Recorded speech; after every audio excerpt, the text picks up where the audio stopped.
Friends ఈరోజు అయితే నేనైతే దొండకాయ కూర వండుతున్నా. సో చూద్దాం రండి. ఫస్ట్ అయితే ఒక పెనం తీసుకుంటున్నా.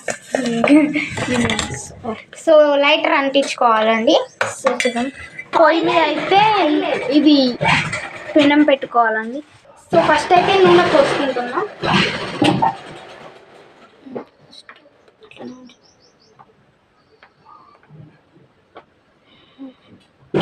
సో మీకు నచ్చినంత నూనె పోసుకోవచ్చు.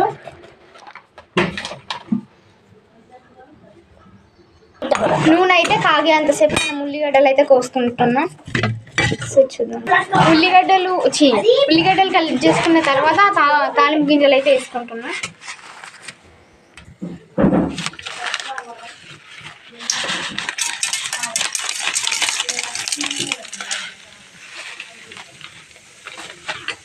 సో కలుపుకుంటున్నా. తాలింపు గింజలు కాలిన తర్వాత ఉల్లిగడ్డలు అయితే వేసుకుంటున్నాం.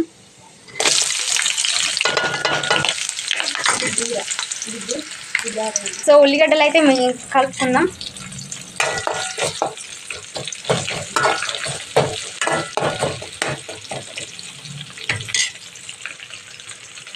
సో ఫస్ట్ దొండకాయలను అయితే కట్ చేసుకొని పెట్టుకోవాలి. సో ఉల్లిగడ్డలు అయితే మళ్ళీ కలుపుకుందాం.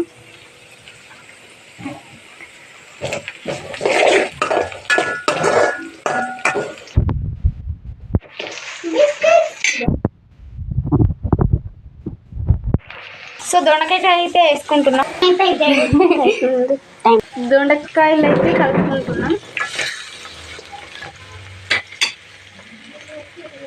దొండకాయలు అయితే మంచిగా కలుపుకున్నాం కొంచెం సేపు ఆగా. సో దొండకాయలు అయితే ఇలా అయిన తర్వాత అయితే కొంచెం కలుపుకోవాలి. కనిపిస్తున్నాయా? సో ఇలా కలుపుకోవాలి. కలర్ చేంజ్ అవుతుంది. కలర్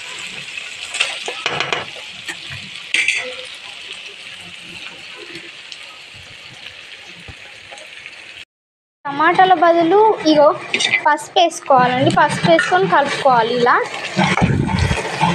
కలుపుకున్న తర్వాత ఇలా అవుతుంది. పసుపు వేసేటప్పుడు నేను వీడియో ఇవ్వలేదు. సో చూడండి ఇలా అవుతుంది. సో టమాటాలు అయితే ఇవి టమాటాలు కాదండి, దీన్ని రాములకాయలని అని అంటారు. సో నేనైతే ఇలా వేస్తున్నా టమాటాలు. ఇక్కడ టమాటాలు ఉంటే టమాటాలు వేసుకోవచ్చు.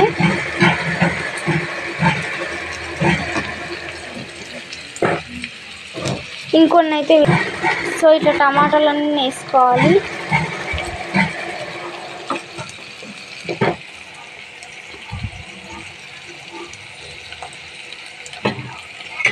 వేసుకున్నాక మంచిగా కలుపుకోవద్దు. ఇప్పుడే ఇలా అనాలి. ఇంకొన్ని అయితే వేసుకోవాలి, ఇంకా చాలా వేసుకోవాలి టేస్ట్. సో ఉప్పు కారం అయితే వేసుకోవాలి ఇలా మీకు తగినంత. సో కలిపేసుకోవాలి. సో నేను వండిన కూర మా ఊళ్ళు తిన్న రియాక్షన్ కూడా మీకు చూపిస్తాను. సో వేచి ఉండండి. కూర ఇంకా అయితలేదు.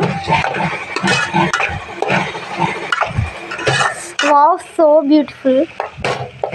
సో నేను జస్ట్ లుకింగ్ లైక్ వావ్.